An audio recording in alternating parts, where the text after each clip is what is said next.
नमस्कार विद्यार्थियों, स्वागत है आप लोगों का मेरे इस चैनल पे। आज हम पढ़ने वाले हैं गुप्तकाल भाग 2। पिछली कक्षा में हमने गुप्तकाल की जो कक्षा हुई थी उसमें देखा था कि गुप्त वंश की उत्पत्ति के बारे में अलग अलग विद्वानों ने अपने अलग अलग मत दिए थे। चाहे आप हेमचंद्र राय चौधरी को देख लीजिए, वो कहते हैं कि गुप्त शासक जो थे ब्राह्मण वंशीय थे। फिर अगर आप देखें तो काशी प्रसाद जायसवाल जी को अगर देखेंगे तो वो कहते हैं कि गुप्त शासक जो थे वो शूद्र थे। फिर अगर आप देखें तो कुछ इतिहासकारों का मानना था कि गुप्त शासक जो थे एक प्रकार से कुषाणों के सामंत थे। कुषाण गुप्तों से पहले भारत में कुषाणों की सत्ता थी, ये बात हो चुकी थी। गुप्त वंश का संस्थापक अगर देखें तो माना जाता है श्रीगुप्त को।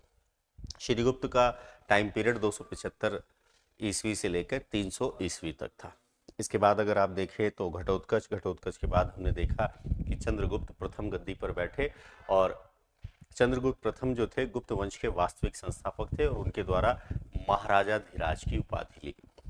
अगली चीज आपने देखा समुद्रगुप्त। समुद्रगुप्त के बारे में हमने पढ़ा कि उसके बारे में जानकारी प्रयाग प्रशस्ति से मिलती। प्रयाग प्रशस्ति में कुल 33 पंक्तियां थी और समुद्रगुप्त के सिक्कों पर उसे वीणा बजाते हुए दिखाया गया है। समुद्रगुप्त के द्वारा गरुड़, परशु, वीणा, धनुर्धारी, व्याघ्र, अश्वमेघ प्रकार के सिक्के चलाए जाते हैं और ये सभी जो सिक्के थे एक प्रकार से सोने के थे। चलिए आगे चलते हैं। आगे हम बढ़ते हैं तो गुप्त शासक,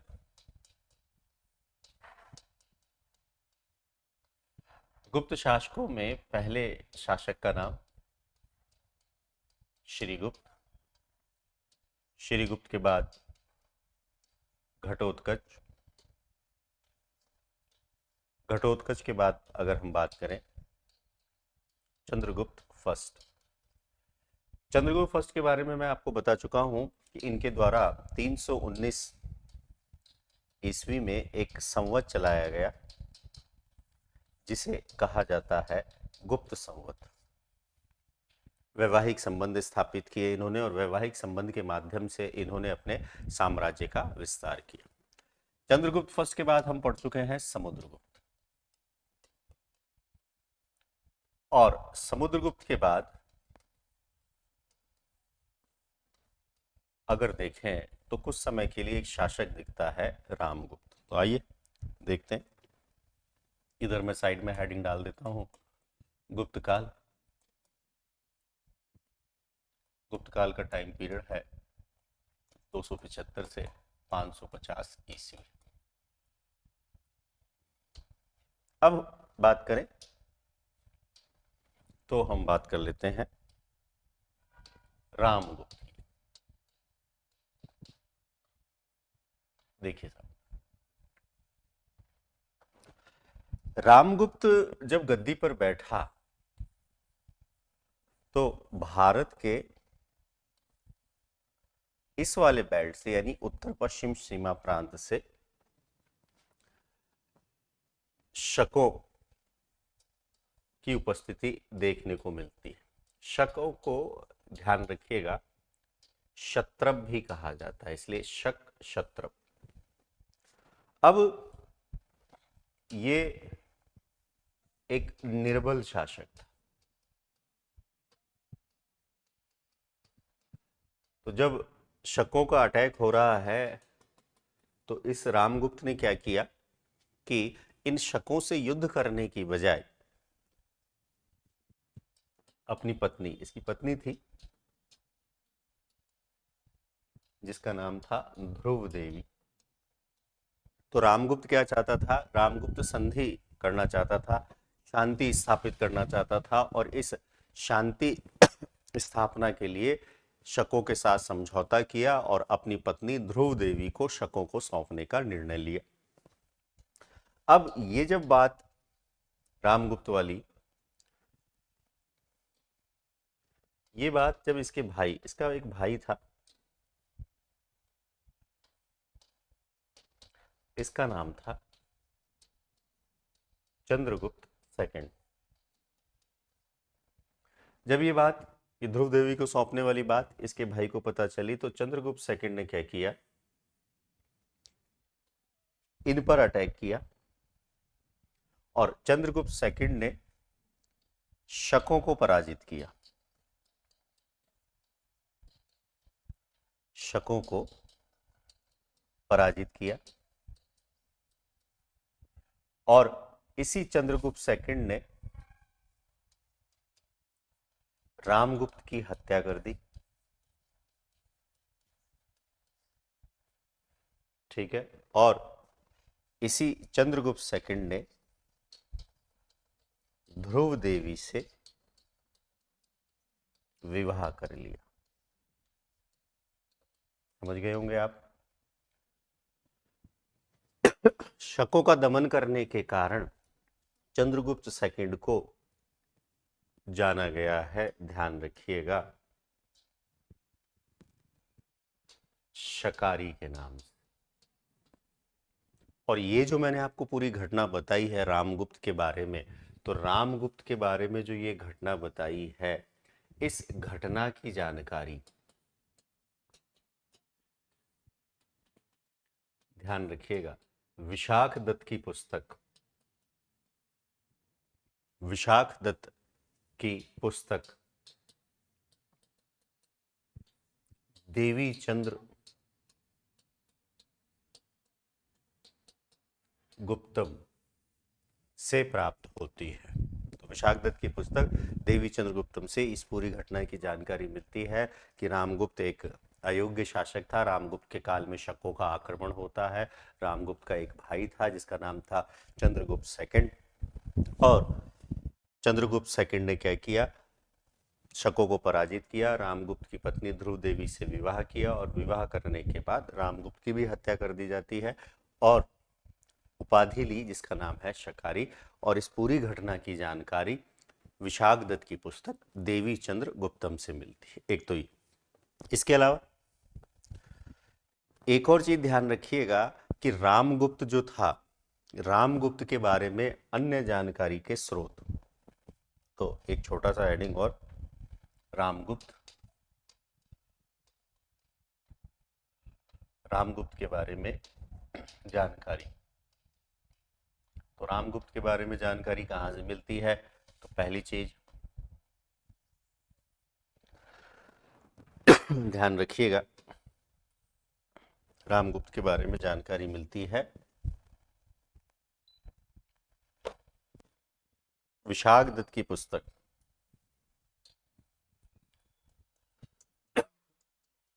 अभी जैसा कि मैंने बताया,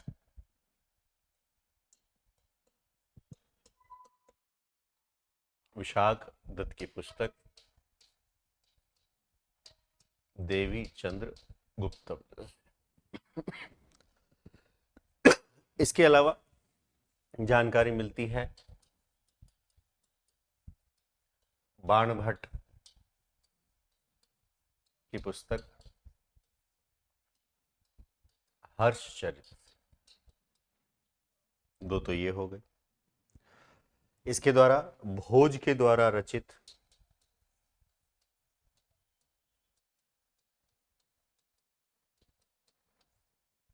पुस्तक श्रृंगार प्रकाश, और एक और पुस्तक है अब्दुल हसन अली मुजमल उत तवारिख,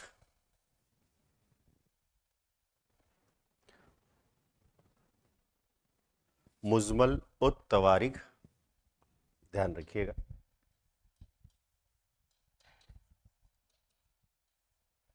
अब्दुल हसन अली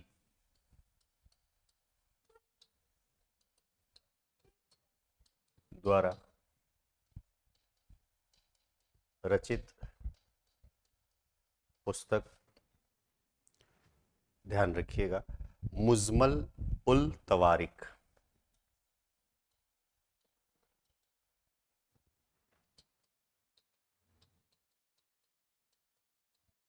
कुछ ग्रंथ हैं जो आपको ध्यान में रखने की आवश्यकता है। तो विशाख दत्त की पुस्तक देवी चंद्रगुप्तम, बाणभट्ट की पुस्तक हर्षचरित, एक और ध्यान रखिएगा, मध्य प्रदेश में एक जगह है विदिशा। विदिशा का एक हिस्सा है दुर्जनपुर। दुर्जनपुर से ध्यान रखिएगा 3 जैन मूर्तियां प्राप्त हुई है। दुर्जनपुर से 3 जैन मूर्तियां प्राप्त हुई है और उन जैन मूर्तियों पर लिखा है रामगुप्त की उपाधि। तो विदिशा स्थित दुर्जनपुर से 3 जैन मूर्तियां प्राप्त हुई हैं, जिन पर रामगुप्त की उपाधि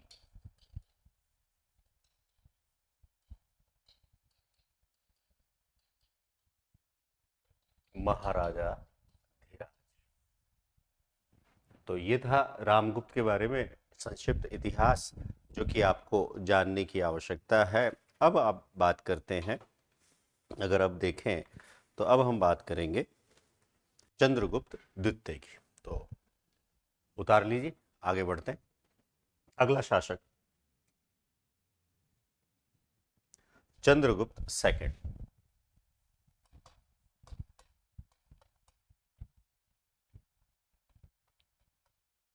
देखिए साहब, चंद्रगुप्त सेकंड की अगर बात करें तो इसका कालक्रम जो है ये 375 से 415 ईस्वी।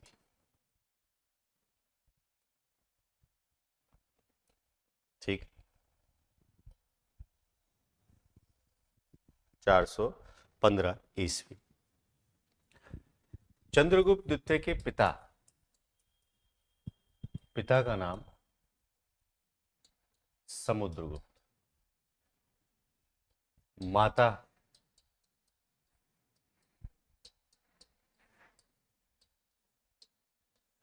दत्त देवी।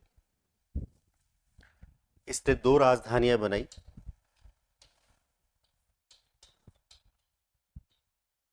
इसकी एक राजधानी तो थी पाटलिपुत्र और इसकी एक राजधानी थी उज्जैनी। ये उज्जैनी जो थी, ये ध्यान रखिएगा, ये शिक्षा का प्रमुख केंद्र, शिक्षा का प्रमुख केंद्र। अब एक इंपॉर्टेंट चीज है कि चंद्रगुप्त सेकंड जो है, चंद्रगुप्त सेकंड की उपाधि, बहुत सारी उपाधि है, लेकिन कुछ उपाधि आपको ध्यान में रखने की आवश्यकता है। जैसे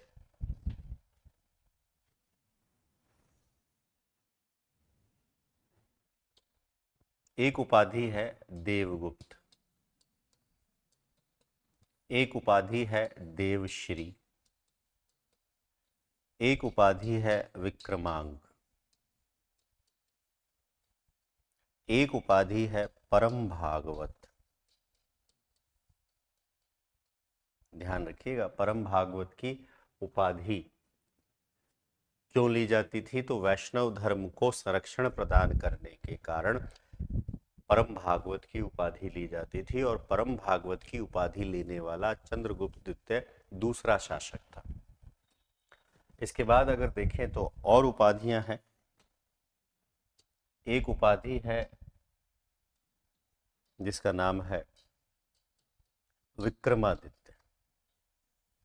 देखिए, चंद्रगुप्त सेकंड ने शकों को पराजित करने के बाद विक्रमादित्य की उपाधि ली। चंद्रगुप्त सेकंड के द्वारा शकारी की उपाधि ली गई, और एक याद रखेंगे कि उपाधि थी चंद्रगुप्त सेकंड की जिसे कहते हैं चंद्र, या नाम ही है, आप पढ़ेंगे महरौली लोह स्तंभ। दिल्ली के महरौली नामक स्थान से एक लोह स्तंभ मिला है जिसमें चंद्र नामक राजा के नाम का उल्लेख है, और ऐसा माना जाता है कि ये चंद्र नामक राजा जो था चंद्रगुप्त सेकंड था, जिसने बंगाल से लेकर वर्तमान पंजाब ब्यास नदी के आसपास के क्षेत्र पर अधिकार कर लिया और बाहलिकों को पराजित किया था। यह आपको ध्यान में रखने की आवश्यकता है। कृत्सन पृथ्वी जय, ये भी एक उपाधि थी। कृत्सन पृथ्वी जय, कृत्सन पृथ्वी जय की अगर बात करें तो पृथ्वी को, संपूर्ण पृथ्वी को जीतने वाला। एक याद रखिएगा, राजा धीराज ऋषि, राजा धीराज ऋषि की उपाधि भी ली गई किसके द्वारा? तो राजाधिराज ऋषि की उपाधि भी किसके द्वारा ली गई है? चंद्रगुप्त सेकंड के द्वारा। अब बात करें चंद्रगुप्त सेकंड के ओवरऑल, तो देखिए, जैसा कि मैंने कहा कि विक्रमादित्य की उपाधि, तो विक्रमादित्य की जो उपाधि ली गई थी वो एक प्रकार से शकों को पराजित करने के बाद ली गई थी। तो थोड़ा सा उपाधियों पर भी मैं चर्चा करूंगा। हेडिंग वही है, चंद्रगुप्त सेकंड। एक उपाधि थी जो कि आपने पिछली स्लाइड में देखा है, विक्रमादित्य।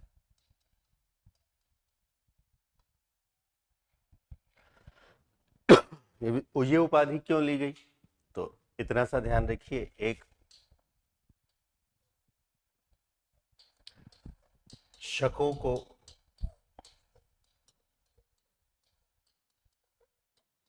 पराजित करने पर, शकों को पराजित करने पर कौन सी उपाधि ली गई? तो आप बताएंगे विक्रमादित्य। और दूसरा, विक्रमादित्य इसलिए कहते हैं कि ये एक महान विजेता था। ठीक है। फिर दूसरी बात, एक उपाधि मैंने आपसे बात की है, परम भागवत। वैष्णव धर्म को संरक्षण देने के कारण चंद्रगुप्त सेकंड को कहा जाता है परम भागवत। और परम भागवत की उपाधि लेने वाला यह द्वितीय शासक था। तो प्रथम शासक कौन था?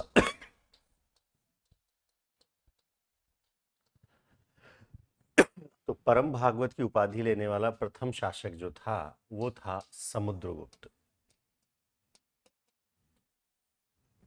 और द्वितीय उपाधि या द्वितीय शासक जो था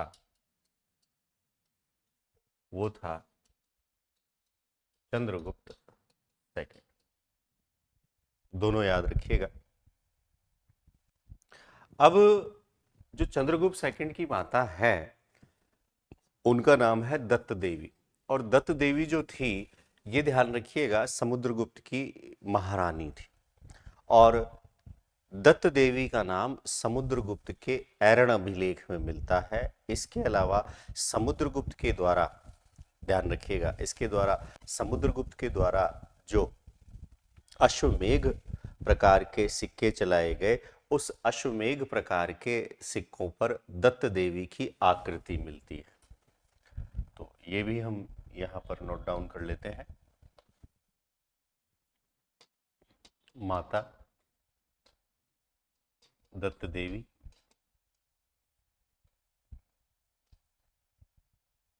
नाम का उल्लेख समुद्रगुप्त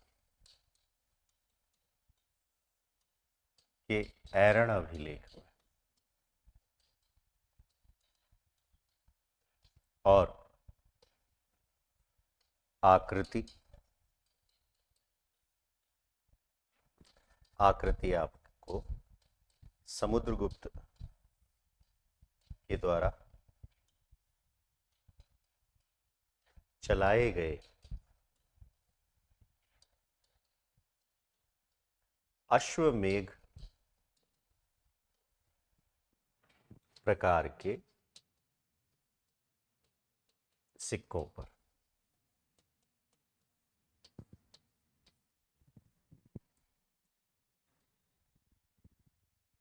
ठीक है, ये आपको थोड़ी सी जानकारी इस संबंध में आपको देखने की आवश्यकता है। अब एक और चीज कि चंद्रगुप्त द्वितीय के कौन कौन से अभिलेख हैं, क्या है, इस पर भी हम चर्चा करेंगे। लेकिन चंद्रगुप्त सेकंड के काल में 9 रत्नों की एक मंडली थी, ठीक है, उस पर भी मैं आपसे चर्चा कर लेता हूं, तो उतार लीजिए। देखिए, चंद्रगुप्त सेकंड, नवरत्न। अब सवाल अगर देखा जाए तो जीके के स्तर पर इतना सा बनता है कि नवरत्न में कौन कौन से विद्वान शामिल हैं, कौन कौन से विद्वान शामिल नहीं हैं। तो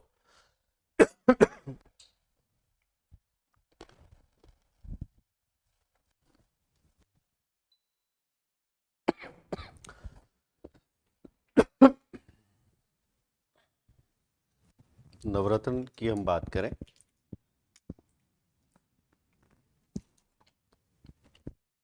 देखिए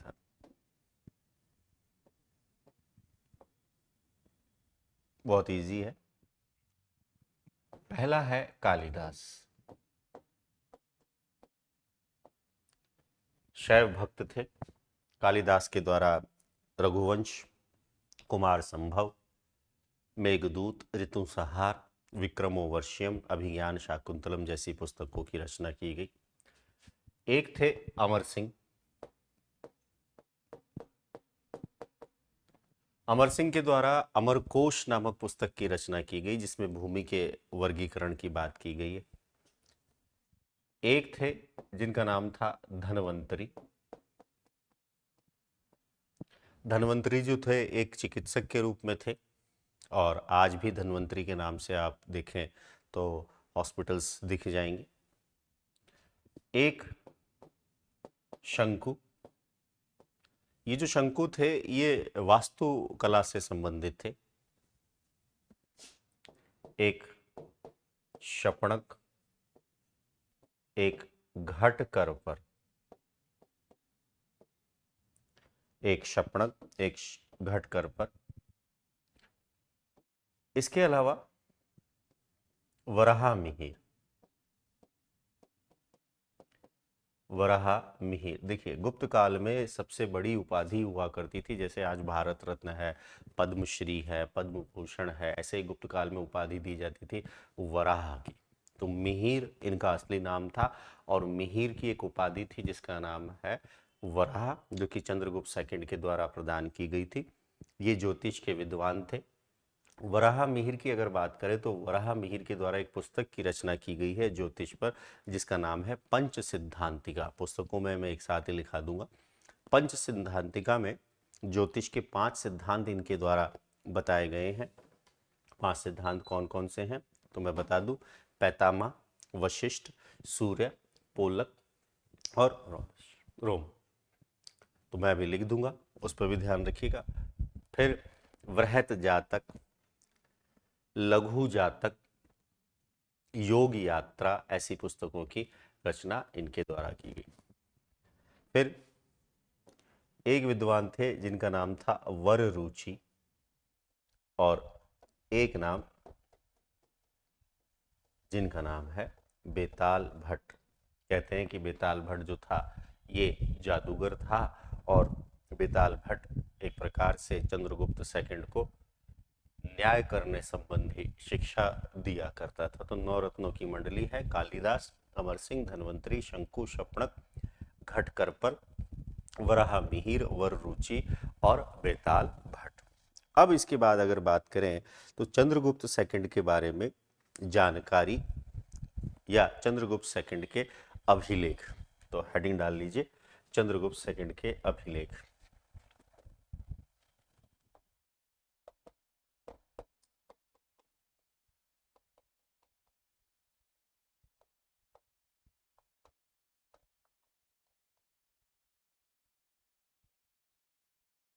चंद्रगुप्त सेकंड के अभिलेख में 2-3 आपको ध्यान में रखने की आवश्यकता है। पहला है मथुरा स्तंभ।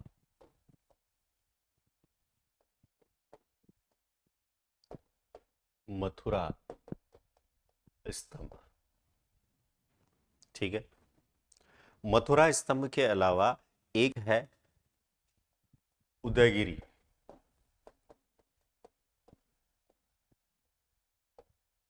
के अभिलेख, गुहालेख जिसे कह सकते हैं, यहां से दो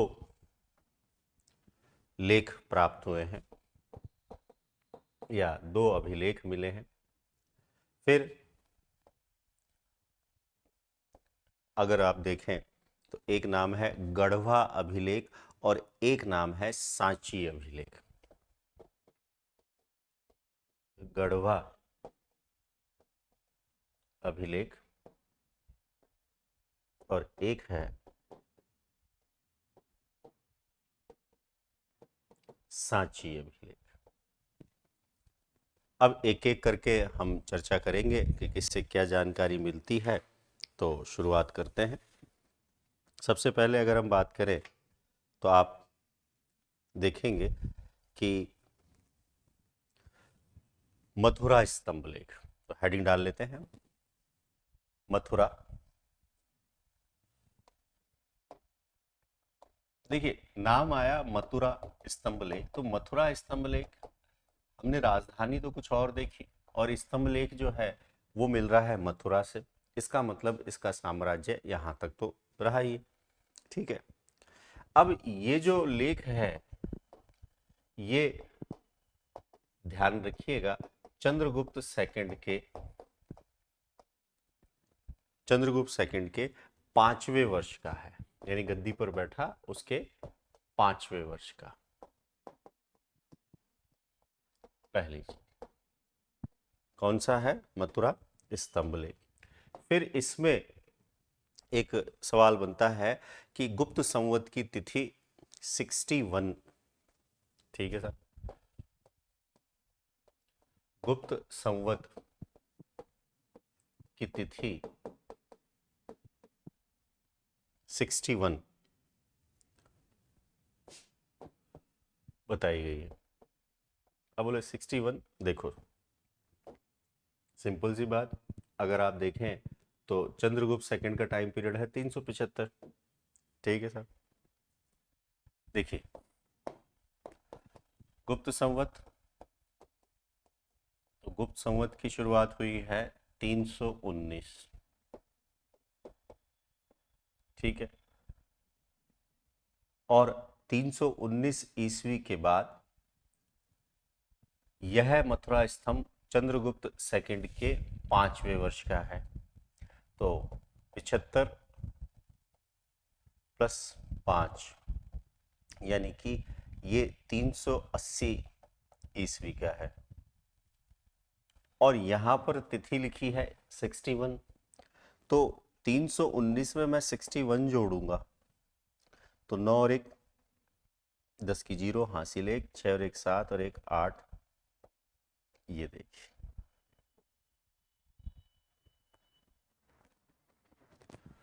तो तिथि की जानकारी मथुरा स्तंभ लेख से प्राप्त होती है। इतना सा आपको जानने की आवश्यकता है। इसके अलावा उदयगिरी गुहा लेख, दूसरा हेडिंग डाल लेते हैं उदयगिरी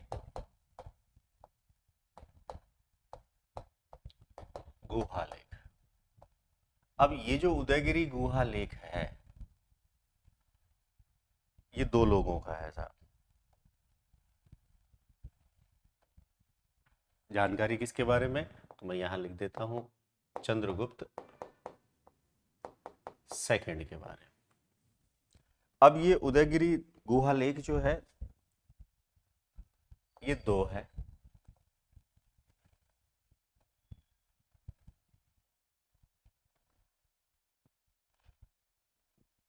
एक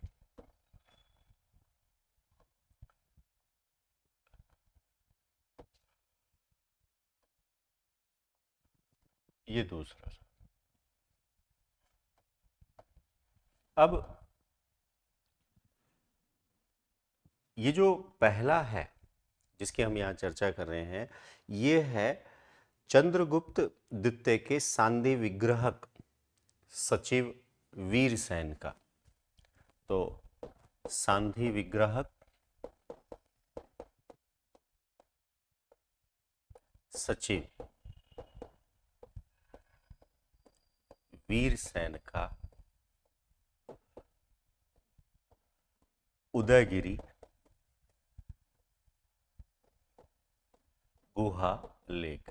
एक चीज, एक तो किसका हो गया, सांदी विग्रहक सचिव वीरसेन का, है तो किसके बारे में जानकारी दे रहा है, चंद्रगुप्त सेकंड के बारे, ठीक है। एक जो है उदयगिरी लेख जो है, एक और है, वो है चंद्रगुप्त सेकंड का एक सामंत था जिसका नाम था सनकादिक महाराज। तो चंद्रगुप्त सेकंड के सामंत सनकादिक महाराज का, सामंत के बारे में मैं आपसे पहले पिछली कक्षा में चर्चा कर ही चुका हूं। ये जो सनकादिक महाराज था, ये था मालवा का गवर्नर, मालवा का गवर्नर। ये वीरसेन जो था, ये ध्यान रखिएगा, ये शैव धर्म का अनुयायी था।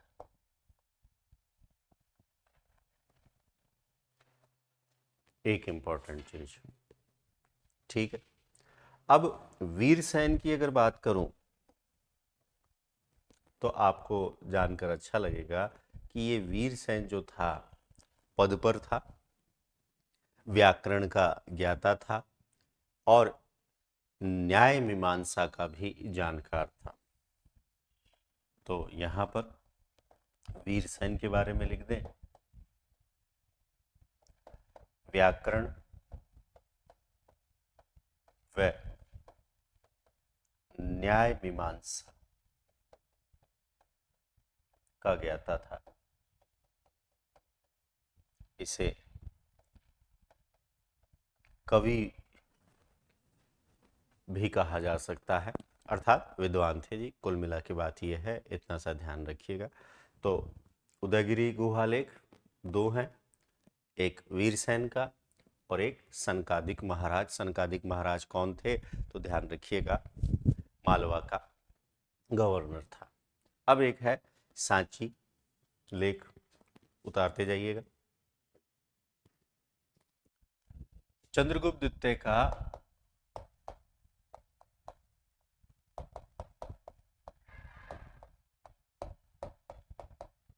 सांची लेख।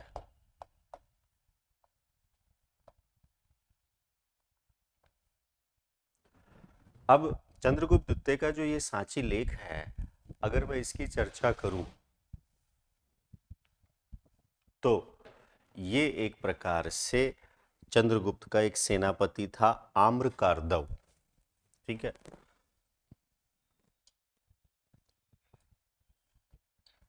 चंद्रगुप्त सेकंड के सेनापति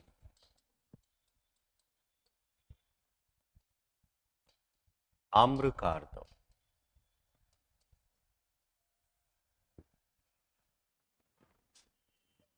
द्वारा स्थापित। और आपको एक चीज बता दूं कि ये आम्रकारदव जो था, ये बौद्ध अनुयायी था।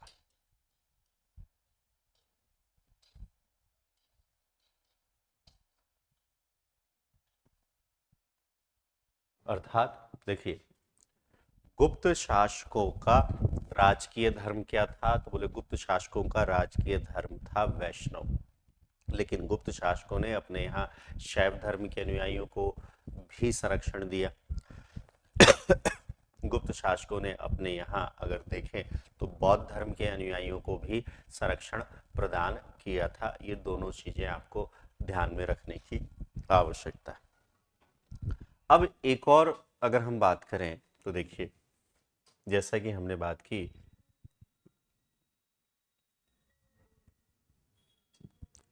तो एक और हम बात कर लेते हैं महरौली लौह स्तंभ। महरौली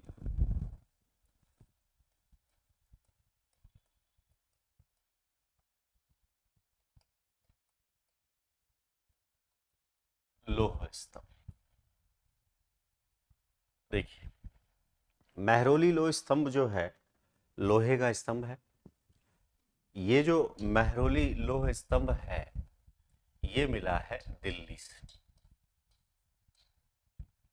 ये जो लोहे का स्तंभ है, इसमें जंग नहीं लगी।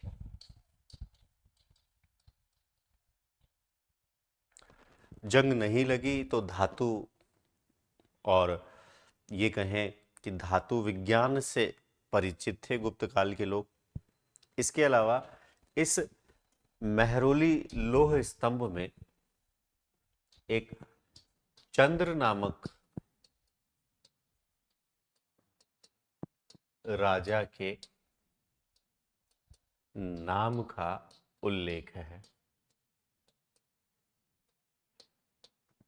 और ये जो चंद्र नामक राजा है, इस चंद्र नामक राजा का मतलब बताया गया है चंद्रगुप्त सेकंड, चंद्रगुप्त विक्रमादित्य। और बताया गया है कि इस चंद्र नामक राजा ने, इस चंद्र नामक राजा ने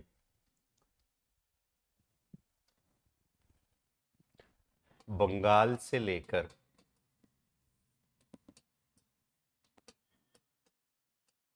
बंगाल से लेकर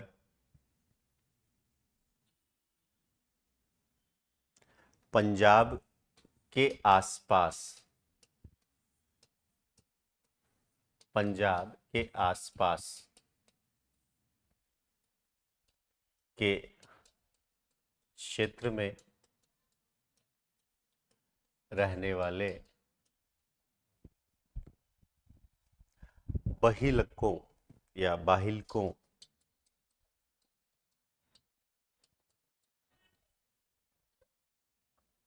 को पराजित किया था। अब आप पूछेंगे कि सर ये बाहिलक कौन? देखिए, जैसा कि हम पढ़ चुके हैं कि गुप्त शासक जो थे कुषाणों के सामंत थे। कुषाणों का पतन हुआ तो गुप्त शासक आए, लेकिन कुषाणों के पतन के बाद उनके क्षेत्र में उत्तरवर्ती कुषाण शासक आए, और उत्तरवर्ती कुषाण शासकों के लिए जिस शब्द का प्रयोग किया गया है, उन्हें बाहिलक कहा गया। तो उत्तरवर्ती कुषाण शासक, ये आपको ध्यान में रखने की आवश्यकता है। पंजाब में व्यास नदी के आसपास का क्षेत्र है, और वहाँ से आपको जानकारी प्राप्त होती है। इतना सा ध्यान रखिए। अब हेडिंग डाल लेते हैं हम चंद्रगुप्त द्वितीय के वैवाहिक संबंधों की। चंद्रगुप्त द्वितीय के वैवाहिक संबंधों की हेडिंग डाल लीजिए।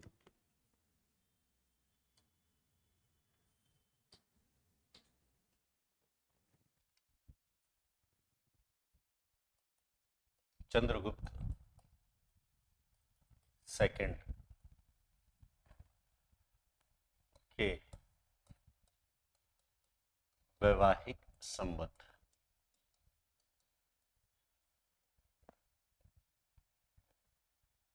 देखिए, चंद्रगुप्त द्वितीय के वैवाहिक संबंधों की अगर बात करें तो तीन आपको वंश देखने को मिलते हैं।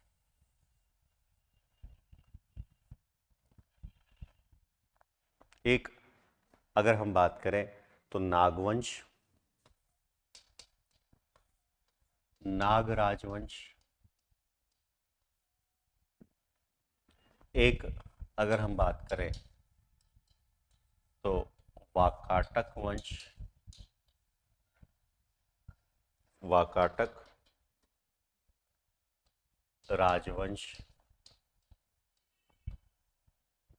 और एक अगर हम बात करें तो है कदंब राजवंश। तीन राजवंश हैं जिनके साथ वैवाहिक संबंध है। ये नाग जो राजवंश है, इस नाग राजवंश की अगर मैं बात करूं आपसे, तो ये दो जगह है। एक तो है मथुरा में, एक है ग्वालियर में। एक मथुरा में है और एक है ग्वालियर में।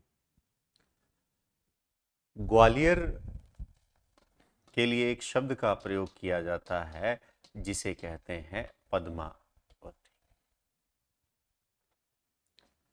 देखो, इससे पहले कि चंद्रगुप्त सेकंड के वैवाहिक संबंध की मैं बात करूं, एक छोटी सी चीज मैं आपको बता दूं कि ये मैंने लिखा है चंद्रगुप्त सेकंड। चंद्रगुप्त सेकंड के नीचे मैंने लिखा विवाह। ये एक विवाह, ये दूसरा विवाह।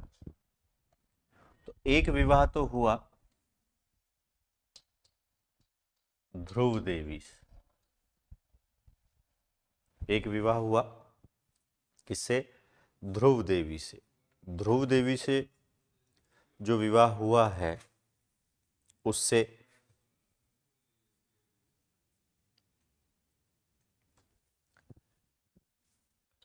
पुत्र हुए।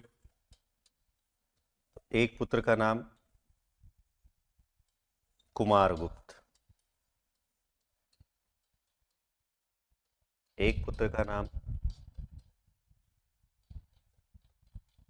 गोविंद गुप्त। ठीक है, ये ध्यान रखिएगा। एक विवाह जो है चंद्रगुप्त ने क्या किया कि नागवंश से किया, जैसा कि पिछली स्लाइड पर मैंने बताया। तो नागवंश, नागवंश की राजकुमारी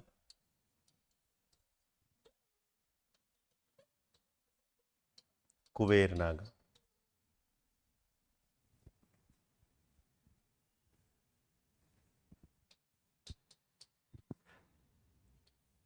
इससे विवाह हुआ, लिख दिया। यहां से एक पुत्री की प्राप्ति हुई और पुत्री का नाम था प्रभावती गुप्त। देख लीजिए सर, कुबेर नागा। ठीक है, चंद्रगुप्त सेकंड के वैवाहिक संबंध की बात कर रहे हैं तो चंद्रगुप्त सेकंड का एक विवाह तो हुआ है ध्रुव देवी। ध्रुव देवी से विवाह हुआ, दो बेटे हुए, एक का नाम था कुमारगुप्त, एक का नाम था गोविंद गुप्त। इधर नागवंश, नागवंश की राजकुमारी कुबेर नागा, कुबेर नागा की जो पुत्री है वो है प्रभावती गुप्त। इस प्रभावती गुप्त का विवाह होगा वाकाटक। तो मैं इस चार्ट पर अब आपको दिखाता हूं, सिंपल सी बात।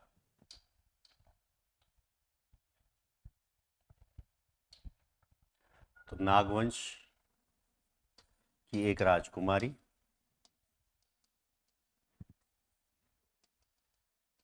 जिसका नाम है कुबेर नागा,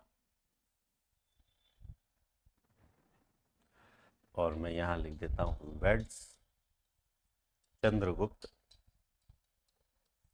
सेकंड। चंद्रगुप्त सेकंड, इन दोनों से एक संतान है,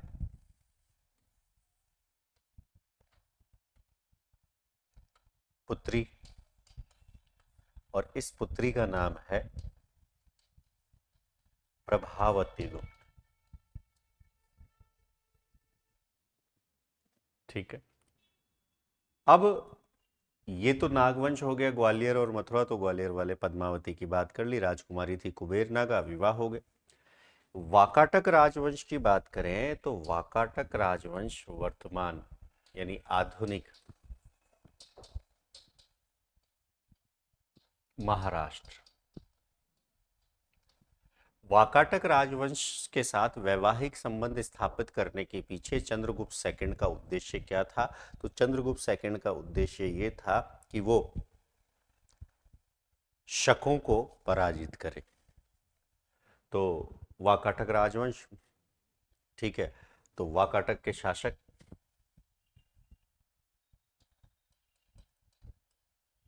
का नाम था रुद्रसेन द्वितीय।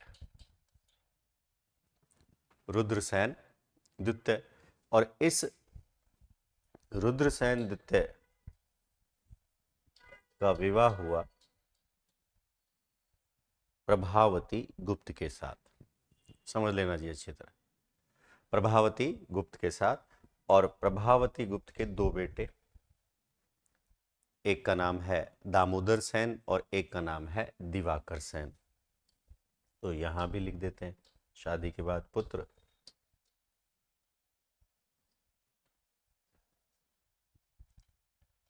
एक पुत्र का नाम दामोदर सेन और एक का नाम है दिवाकर सेन।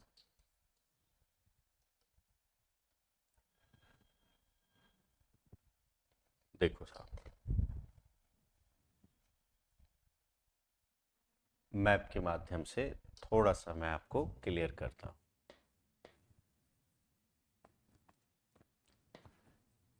पिछली कक्षा में देखा कि कुछ नीतियां अपनाई गई थी। दक्षिण भारत के लिए जो नीति अपनाई थी समुद्रगुप्त ने, उस नीति का नाम था ग्रहण मोक्षानुग्रह। विदेशी शक्तियों के प्रति जो नीति अपनाई थी समुद्रगुप्त ने, उसे कहा गया था आत्मनिवेदन कन्योपायन गरुतु मंदक। और उत्तर भारत के राज्यों के प्रति जो नीति अपनाई गई थी उसे कहा गया था प्रस्बोधरण। प्रस्बोधरण का मतलब है प्रत्यक्ष नियंत्रण। ये गुप्त साम्राज्य की राजधानी। तो एक विवाह तो यहां ग्वालियर के आसपास, एक विवाह यहां, यह है वाकाटक। तो वाकाटक के आसपास गुजरात, मालवा, इस बेल्ट पर अधिकार था एक प्रकार से देखें तो शकों का। शक, जिन्हें हम क्षत्रप के नाम से भी जानते हैं। यहां पर किसका अधिकार था? शकों का अधिकार था। अब चंद्रगुप्त सेकंड इन शकों को पराजित करना चाहता था फाइनली, अंतिम रूप से। पहले भी पराजित किया था जैसा कि स्टोरी में मैंने बताया। तब चंद्रगुप्त सेकंड ने क्या किया, इस वाकाटक वंश से सहायता प्राप्त करने के लिए अपनी पुत्री प्रभावती गुप्त का विवाह कर दिया। किससे? वाकाटक वंश के शासक रुद्रसेन सेकंड से। अब जब इनकी शादी हुई तो इनके दो बेटे हुए, दामोदर सेन और दिवाकर सेन। अब प्रभावती गुप्त के हस्बैंड की डेथ हो गई और प्रभावती गुप्त जो थी वो इन दोनों की संरक्षिका के रूप में कार्य कर रही। और जब प्रभावती गुप्त के पिता यानी चंद्रगुप्त सेकंड शकों के खिलाफ युद्ध करते हैं तो प्रभावती गुप्त पूर्ण रूप से सहायता करती है अपने पिता की। और इसी प्रभावती गुप्त का एक पूना ताम्रपत्र है।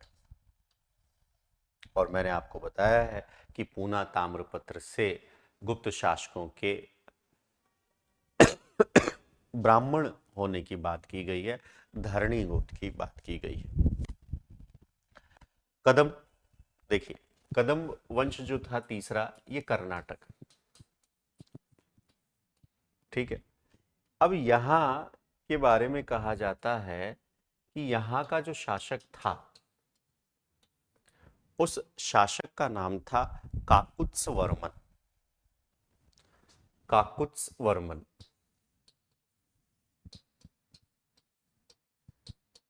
इस काकुत्स वर्मन ने अपनी पुत्री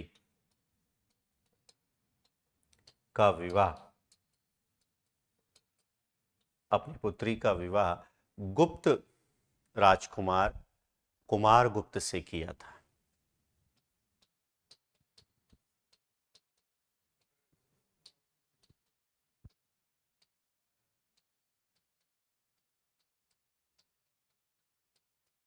तो 3 वैवाहिक संबंध हैं, 2 जगह तो पुत्री और पुत्र का विवाह हो रहा है और एक जगह खुद का विवाह हो रहा है। ध्यान रखिएगा, श्रृंगार प्रकाश भोज द्वारा रचित है। श्रृंगार प्रकाश से इस विवाह की जानकारी मिलती है। अगर आपसे पूछे कि किस ग्रंथ से इस विवाह की जानकारी मिलती है तो आप बताएंगे जानकारी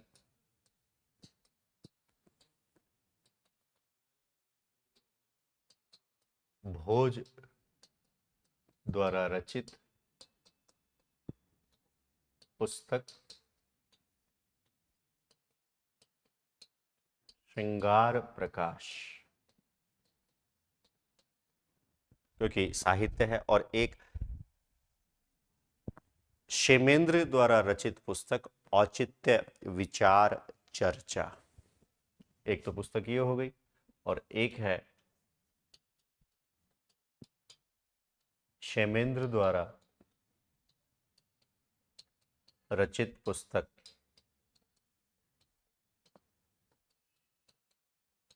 औचित्य विचार चर्चा। तो इतना सा ध्यान रखिएगा कि वैवाहिक संबंध और वैवाहिक संबंध के पीछे क्या रीजन था वो मैंने आपको बता दिया। अब हम बात कर लेते हैं चंद्रगुप्त सेकंड के विजय अभियान की, कि कहाँ कहाँ पर विजय अभियान किए हैं, थोड़ा बहुत उसके बारे में जानकारी कर लेते हैं। तब तक आप इसको उतार लीजिए। चलिए आगे बढ़ते हैं। सबसे पहले चंद्रगुप्त सेकंड की समस्या थी शक। ठीक है, तो ये मैंने आपको एक वैवाहिक संबंध का एक चार्ट बना दिया है जिससे कि आपको ध्यान में रहेगा। तो हेडिंग डाल लेते हैं, चंद्रगुप्त सेकंड के विजय अभियान।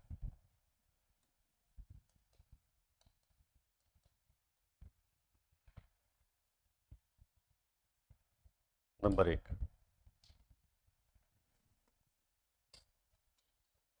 शक विजय। देखिए साहब, अब समझते जाइएगा विजय अभियान के बारे में। शक जो है ये एक प्रकार से गुजरात में एक जगह काठियावाड़ और एक है मालवा, तो इनका जो क्षेत्र था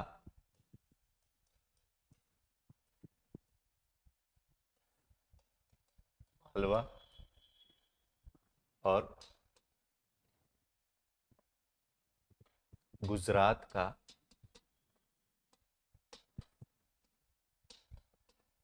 काठियावाड़, मालवा और गुजरात का काठियावाड़।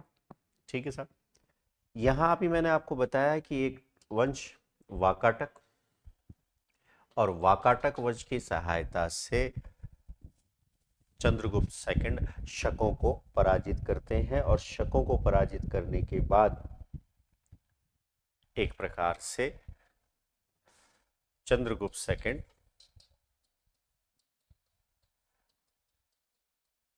ने उपाधि ली। तो बोले साहब कौन सी उपाधि ली? तो एक उपाधि तो याद रखिएगा, शकारी, और एक उपाधि जैसा कि पहले भी बता चुका हूं, विक्रमादित्य। 2 उपाधि याद रखना है, कौन कौन सी?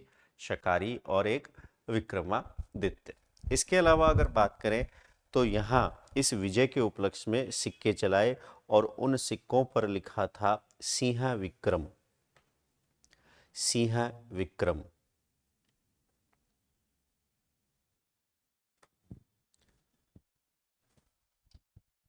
एक और चीज, विजय के उपलक्ष्य में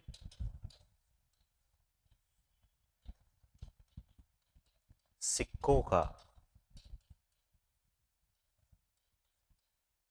प्रचलन कराया गया।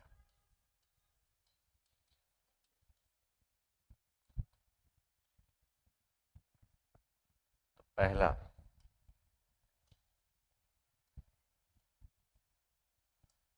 एक सिंह विक्रम प्रकार के सिक्के।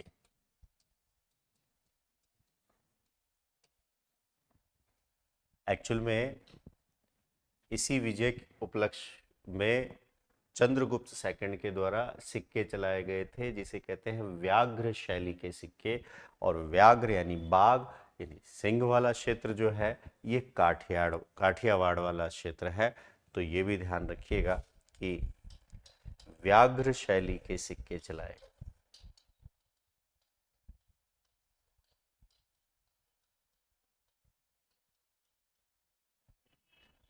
व्याघ्र शैली के सिक्कों का प्रचलन कराया। इसके अलावा देखें तो पश्चिमी क्षेत्र में सर्वप्रथम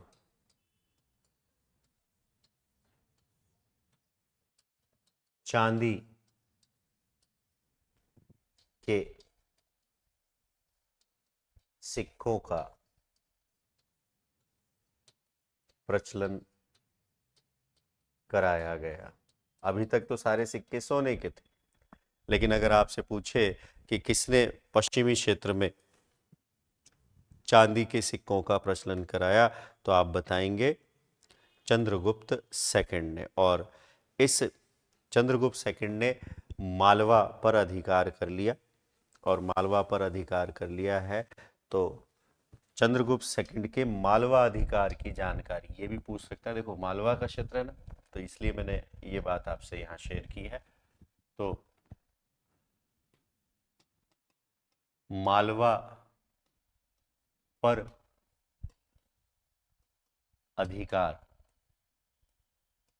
की जानकारी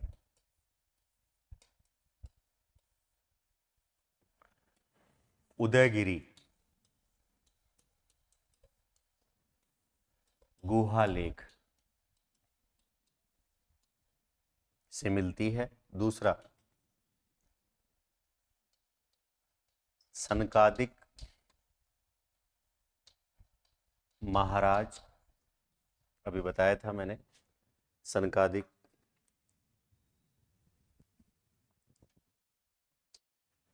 ये देखिए सनकादिक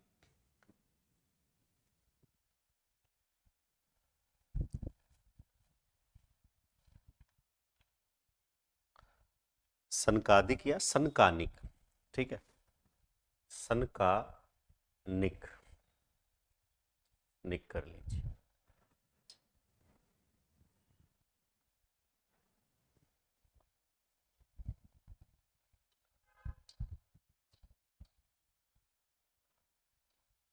सनकानिक महाराज के ताम्र दान पत्र, ठीक है, और आम्र कव, एक और मैंने आपको बताया था आम्र करदव, इनके दान पत्र से मिलती है। दान दिया होगा इन्होंने। अगर बाई चांस पूछ ले कि शकों के विजय के उपलक्ष्य में कौन सी उपाधि ली, तो बताएंगे शकारी, ठीक है। जानकारी, शक कहाँ थे, बोले मालवा में थे और काठियावाड़ में थे, ठीक है। यहाँ ध्यान रखिएगा कि चंद्रगुप्त सेकंड का साम्राज्य इतना सुरक्षित था, इसका वर्णन कालिदास करता है। कालिदास ये कहता है कि चंद्रगुप्त के काल में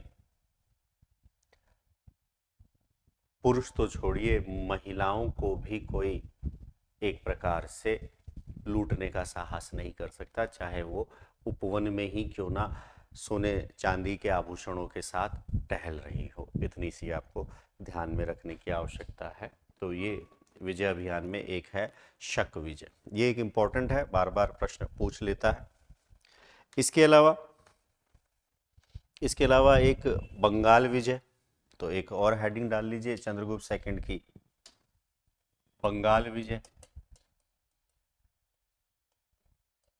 देखिए बंगाल विजय क्योंकि क्या रीजन था बंगाल विजय के पीछे, तो हमने पढ़ा था कि समुद्रगुप्त के काल में 5 सीमावर्ती क्षेत्र थे। 5 सीमावर्ती क्षेत्र थे। बोले कौन कौन से? बोले एक था नेपाल, ठीक है सर, एक था कर्तपुर, ठीक है, एक था कामरूप, एक था डबाक और एक था समतट। ये सीमावर्ती थे। अब ये जो सीमावर्ती क्षेत्र थे, ये समुद्रगुप्त के बाद स्वतंत्र व्यवहार करने लग गए। तब ऐसी स्थिति में चंद्रगुप्त सेकंड के द्वारा बंगाल अभियान किया गया। अभियान किया जिसमें सफलता मिली, और इस अभियान की जानकारी महरौली लोह स्तंभ से प्राप्त होती है। महरौली लोह स्तंभ से प्राप्त होती है। और आपको बताऊं कि बंगाल में, उत्तरी बंगाल में पुंड्रवर्धन नामक एक क्षेत्र का उल्लेख मिलता है। उत्तरी बंगाल, उत्तरी बंगाल की अगर बात करें तो उत्तरी बंगाल में पुंड्रवर्धन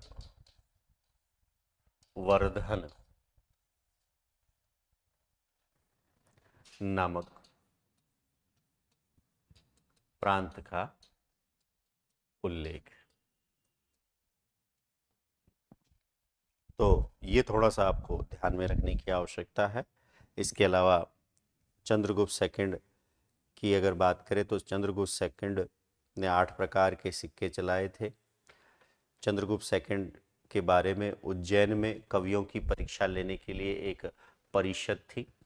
राजशेखर की एक पुस्तक है जिसका नाम है काव्य मीमांसा, और काव्य मीमांसा से चंद्रगुप्त सेकंड के बारे में ये जानकारी प्राप्त होती है। 9 रत्नों की मंडली थी, उसके बारे में मैंने आपसे चर्चा कर ली। इसके अलावा अगर हम देखें तो ध्यान रखिएगा, चंद्रगुप्त सेकंड के काल में एक इम्पॉर्टेंट है जिसका नाम है फाइयान। तो ये भी मैं आपको करवा देता हूं जिससे कि चंद्रगुप्त सेकंड पूरा हो जाएगा। फाइयान, देखिए साहब, फाइयान का भारत में कालक्रम है 399 से 415 ईस्वी। 399 से 415 ईस्वी।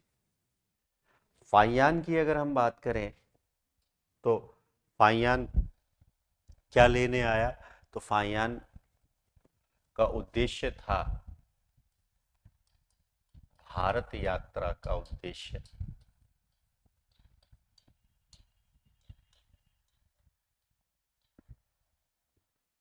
विनय पिटक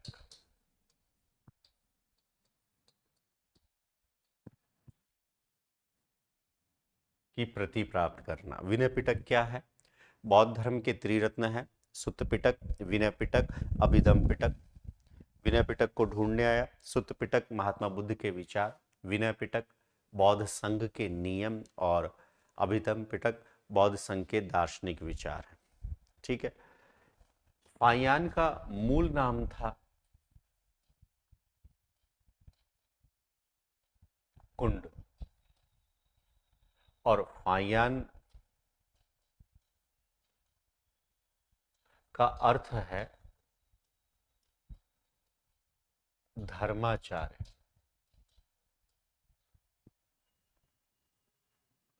फाहियान का अगर एक पुस्तक देखें तो फाहियान की पुस्तक का नाम है फुकुओ की। और फाहियान का अगर आप यात्रा वृत्तांत देखेंगे तो बौद्ध राज्यों का अभिलेख, बौद्ध राज्यों का अभिलेख, यात्रा विवरण,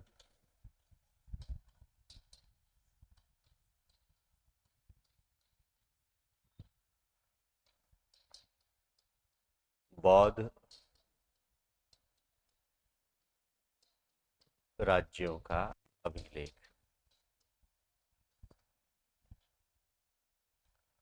किसके काल में आया? तो चंद्रगुप्त सेकंड के काल में आया।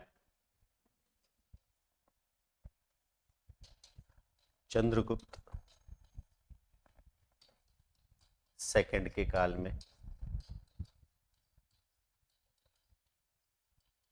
भारत आया। अब देखो साहब कैसे कैसे आया। अच्छा, चंद्रगुप्त सेकंड के क्षेत्र को कहता है मध्य देश, ये भी ध्यान रखिएगा। फाहियान ने यात्रा विवरण में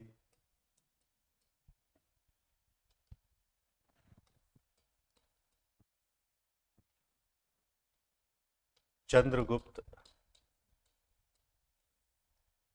सेकंड के नाम का उल्लेख नहीं किया है। क्यों नहीं किया? क्योंकि अलग अलग जगह गया और अपने यात्रा वृत्तांत में कहीं भी नाम का उल्लेख नहीं करता है। क्षेत्र के लिए, क्षेत्र के लिए एक शब्द का प्रयोग किया, मध्य देश। और इस मध्य देश को कहता है कि साहब ये तो ब्राह्मणों का क्षेत्र है।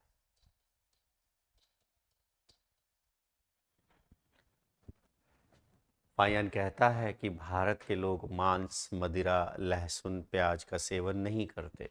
भारत के लोग लेन देन में एक प्रकार से कौड़ियों का प्रयोग करते हैं। भारत में मृत्यु दंड की सजा नहीं दी जाती है और भारत में राजद्रोह के आरोप में अपराधी का दाहिना हाथ काट लिया जाता है, ऐसा फाहियान कह रहा है। तो फाहियान का यात्रा वृत्तांत है। ठीक है, इंडिया के मैप के माध्यम से मैं इसके बारे में आपको बता देता हूं।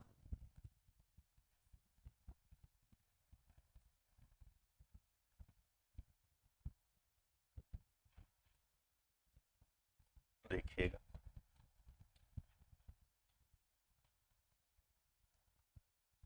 चीन।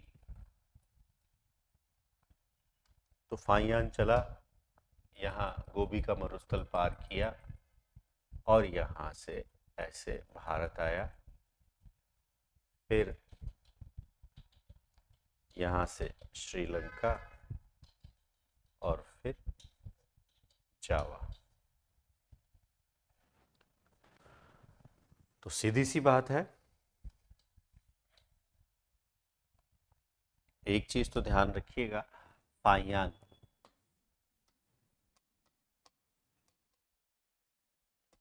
स्थल मार्ग से आया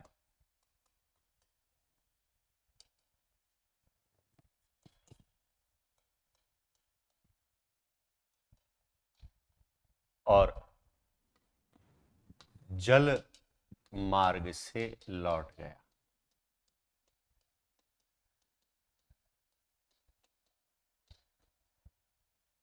स्थल मार्ग से आया, जल मार्ग से लौट गया। ठीक है, तक्षशिला, मथुरा, कन्नौज, तक्षशिला, मथुरा, कन्नौज, श्रावस्ती। श्रावस्ती में एक विहार था इसका नाम था जेतवन विहार। इस जेतवन विहार की प्रशंसा करता है, ये आपको ध्यान रखना है। तक्षशिला, मथुरा, कन्नौज, कुशीनारा, वैशाली, कुशीनगर, वैशाली, राजगृह,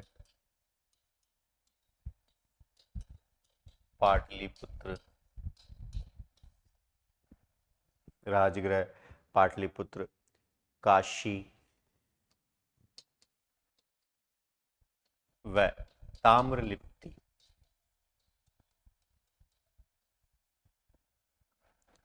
बंदरगाह की यात्रा करता है।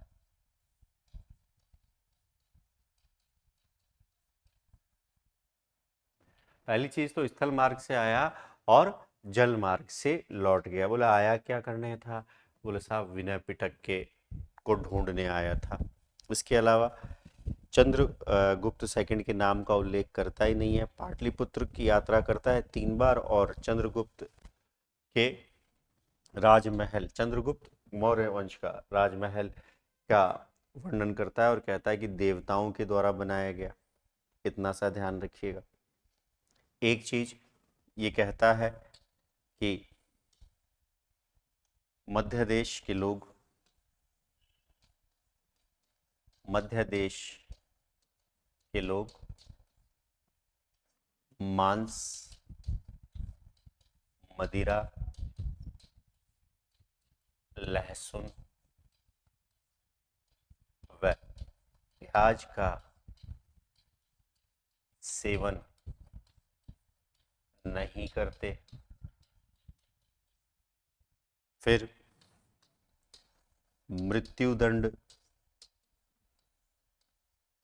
की सजा नहीं दी जाती। देखिए, मृत्युदंड की सजा भारत में पहले से थी। अशोक के काल से ही मृत्युदंड की सजा दी जाती थी और जिसकी जानकारी हमें अशोक के अभिलेखों से मिलती है। इसके अलावा अगर हम फाहियान का यात्रा वृत्तांत देखें तो फाहियान कहता है कि भारत के लोग व्यापार में कौड़ियों का प्रयोग करते थे। अभी आपने देखा कि सोने के सिक्के चलाए जा रहे हैं, अभी आपने देखा कि चांदी के सिक्के चलाए जा रहे हैं और ये लिख रहा है कौड़ियों का प्रयोग। छोटे स्तर पर हो सकता है कि कौड़ियों का प्रयोग किया जाता होगा। और एक चीज, राजद्रोह के आरोप में, राजद्रोह के आरोप में अपराधी का दाहिना हाथ,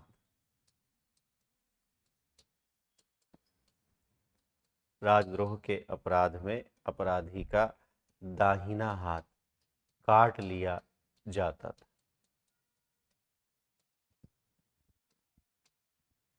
तो ये था जो आज हमने देखा चंद्रगुप्त सेकंड के बारे में हमने जानकारी करी। क्या जानकारी करी?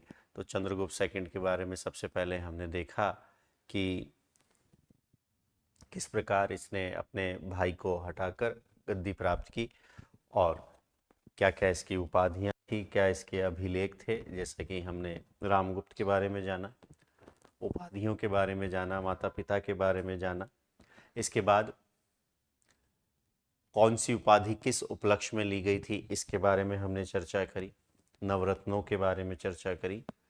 अभिलेख मथुरा, उदयगिरी, एक दो जो इम्पोर्टेंट हैं उन पर हमने चर्चा की है। मथुरा से आपको सिंहासन के 5वें वर्ष के बारे में जानकारी मिलती है। फिर उदयगिरी गुहा लेख की हमने चर्चा की है। 2 हैं, एक संकानिक महाराज और एक वीरसेन। इसके अलावा हम बात करें सांची, आम्र करदव का है कि ये बौद्ध अनुयायी था। महरौली लोह स्तंभ पर हमने आज बात की कि जंग नहीं लगी है, फिर शादी विवाह की बात करिए, फिर पूरा का पूरा वैवाहिक संबंध मैंने आपसे कक्षा में विस्तार पूर्वक वर्णन किया। विजय अभियान में शक विजय इंपॉर्टेंट है, इसलिए मैंने शक विजय को विस्तार से आपके सामने रखा। इसके बाद अगर देखें तो बंगाल विजय, ये 5 नाम सीमावर्ती राज्य हैं जो समुद्रगुप्त के समय थे, याद रखने की आवश्यकता है। आगे देखें तो फाहियान और फाहियान का पूरा यात्रा वृत्तांत। तो ये वाली क्लास हमारी यहीं तक, फिर मिलेंगे अगली क्लास में, तब तक के लिए धन्यवाद।